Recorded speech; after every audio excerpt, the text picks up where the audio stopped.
Oh, itu batangnya goyang, daunnya kuning. Ini pokoknya sepertinya tandus, gersang. Buahnya juga kurang, mati gadis. Ini patah ranting. Pokoknya banyak yang rusak kayak gitu. Setelah kebun kopi rusak, otomatis kami perempuan petani kopi mengalami sangat begitu pengaruhnya negatif dengan penghasilan kebun kopi yang tahun ke tahun itu menurun bahkan gagal panen. Maka kami perempuan petani kopi berkumpul di salah satu rumah kami bercerita demi penderitaan, ekonominya jauh berkurang dan kebun kopi rusak ini. Jadi kita banyak lautan. Jadi anak-anak tuh telantar, sebagian itu ada yang putus sekolah, ada yang tidak jadi kuliah kan gara-gara itu. Dalam 5 tahun terakhir, dunia mengalami peningkatan hingga 57 hari panas ekstrim setiap tahun di negara-negara penghasil kopi utama. Suhu di atas 30 derajat Celcius, batas kritis bagi tanaman kopi, kini bukan lagi pengecualian, tapi mulai jadi kebiasaan. Di Brazil, angkanya bahkan mencapai 70 hari panas tambahan per tahun. Sementara secara global, hampir seluruh negara produsen kopi mengalami rata-rata 47 hari lebih panas dari kondisi normal. Ini bukan sekedar angka, ini adalah sinyal krisis. Namun pertanyaannya, apakah perubahan iklim hanya datang dari jauh? Atau justru ikut kita ciptakan sendiri dari cara kita menanam?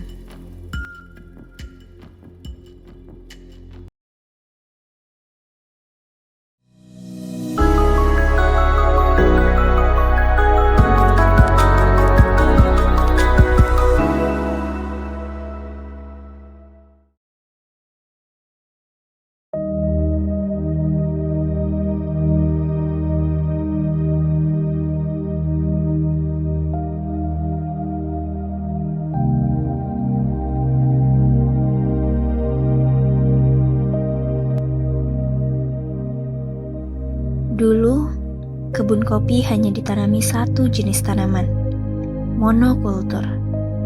Tanah menjadi kering, daun menguning, buah sedikit, banyak yang gagal panen. Jadi kebun kopinya itu sepertinya batangnya enggak bagus. Itu batangnya goyang, daunnya kuning. Ini pokoknya sepertinya tandus, gersang. Buahnya juga kurang, mati gadis, ini patah ranting, pokoknya banyak yang rusak kayak gitu. Buahnya juga kurang kan, jadi penghasilan kami juga enggak ini. Hasil yang tak menentu membuat kehidupan semakin sulit. Kalau sebelum kami melakukan kopi tangguh iklim, ekonomi kami sangat prihatin, sehingga dampak dengan kami petani perempuan kebun kopi, salah satunya kami sering terjadi kekerasan, dikarenakan kebutuhan kami tidak dipenuhi, seperti gagal sekolah anak dengan adanya biaya. Terus yang kedua, kami di dapur, terkadang kala kami tidak mencukupi untuk kebutuhan di dapur, terpaksa para suami kami mencari kerja di luar, kuli bangunan. Otomatis segala sesuatu yang dikerjakan kembali dengan kami kaum perempuan. Sedangkan hasil kebun kopi tahun ke tahun itu tidak bisa memenuhi kebutuhan. Beban tak hanya di kebun, tapi juga di rumah. Ketika kebutuhan tak terpenuhi, konflik dalam keluarga pun tak terhindarkan.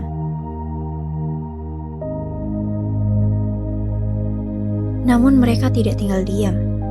Perlahan, para perempuan petani ini mulai mengubah cara mereka bertani. Tindakan yang kami lakukan, satu, tidak menggunakan pupuk kimia dan pestisida. Yang kedua, kami melaksanakan pembuatan lubang angin. Yang ketiga, kami tidak membakar rerantingan dan dedaunan. Yang keempat, kami membuat dari rerantingan dan dedaunan seserah yang dibawa kopi menjadikan mulsa organik. Dan yang kelima, kami membuat bak tampungan air di kebun kopi. Mereka beralih ke sistem polikultur, menanam kopi berdampingan dengan kehidupan lain. Polikultur itu tanaman kopi yang tidak sejenis kopi saja, melainkan bisa menanam sayuran, menanam rempah-rempahan, dan juga menanam tanaman yang sistemnya kayu yang bisa menghasilkan buah. Sehingga hasil buah itu nanti bisa untuk menambah tambahan ekonomi dan menunjang kebutuhan para perempuan petani kopi. Bukan hanya menambah penghasilan, tetapi juga melindungi tanaman kopi dari panas, hujan, dan angin. Kalau dulu kan prinsipnya gimana ya, kebun kopi itu takutnya kan kalau ditanami sama pohon-pohon yang tinggi, nanti terganggu sama pohon kopinya. Takutnya ya nggak subur lagi, nggak panennya nggak normal lagi, tanahnya gersang. Itu kalau kemarin.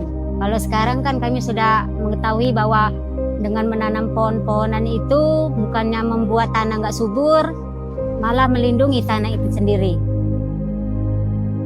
Pengetahuan mengubah ketakutan menjadi kekuatan.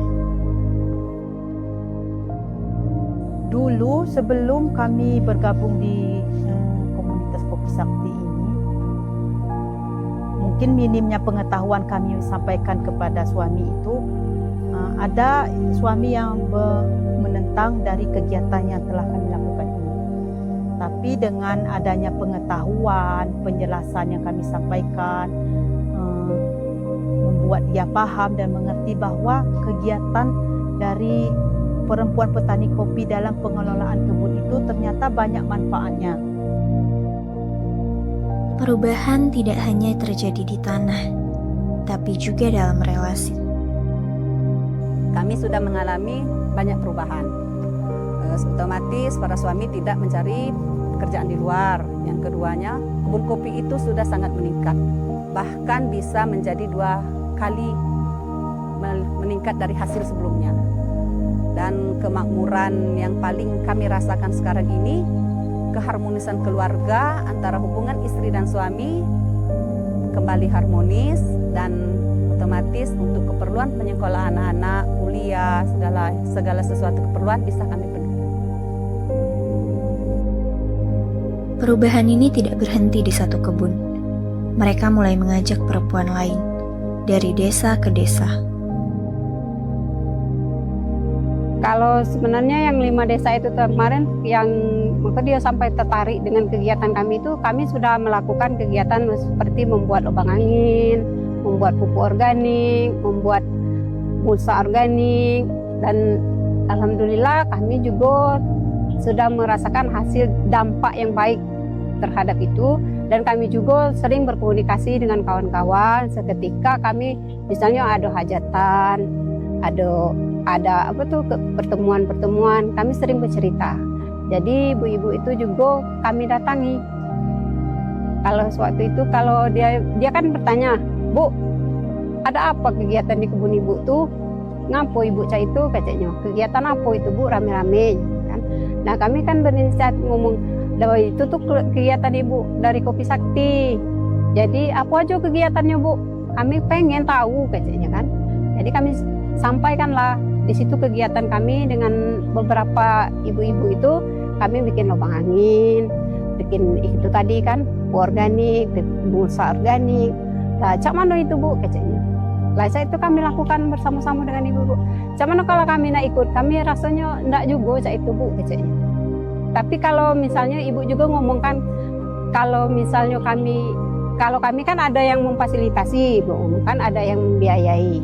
Jadi kalau kalian sini sementara ini kan belum ada yang memfasilitasi. Kalau misalnya mau ikut, kalau belum ada yang memfasilitasi, mau enggak? Ibu ngomong cak itu kan. Galak lah, Bu, kayaknya. Kalau sekarang, untuk sekarang memang masih ibaratnya masih di awang-awang lah. Belum ada jawaban yang pasti kan. Kalau kemarin itu kami datang ke sana, yang bapak ini juga dari pertanian itu juga ngomong kan. Tapi seketika nanti kami datang ke sana atau kalian jadi contoh, jangan sampai berubah, dia ngomong kan. Kami siap memfasilitasi. Tapi sampai sekarang belum ada. kami pengen dengan mahasiswa, dengan Gen Z ini, kami saya pribadi selaku ibu-ibu, selaku ibu ketua Kopi Sakti, dan selaku ibu-ibu yang lain, kami pengennya mahasiswa ini membantu kami untuk menyampaikan inspirasi kami, menyampaikan kepengenan kami dengan pemerintah kayak gitu. Kedepannya supaya nantinya anak-anak yang sekolah, yang biayanya kurang, itu nantinya bakal itu apa maksud ibu tuh, jangan sampai ada lagi anak tuh yang putus sekolah kayak gitu, gara-gara biaya kan. Bagi mereka, kopi bukan sekedar hasil panen, tapi jalan menuju masa depan.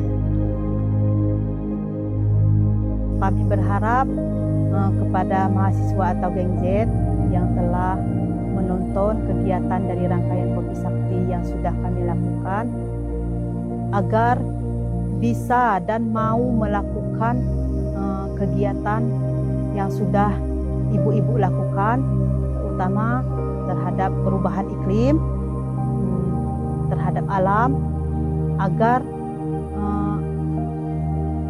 mahasiswa atau Gen Z mau melakukan cara pertanian yang ramah lingkungan. Di tengah perubahan iklim yang tak pasti, mereka memilih untuk bertahan dengan cara yang lebih bijak. Dari tangan perempuan, lahir ketangguhan, dan dari kebun kopi, tumbuh harapan. Seberapa jauh dari sini, tembok-tembok ini tak berarti, asal kulihat senyummu hari ini, mendengar keluhmu malam nanti. Saat semua tak jelas arahnya, kita hanya punya bersama, lewati jurang terjalnya dunia.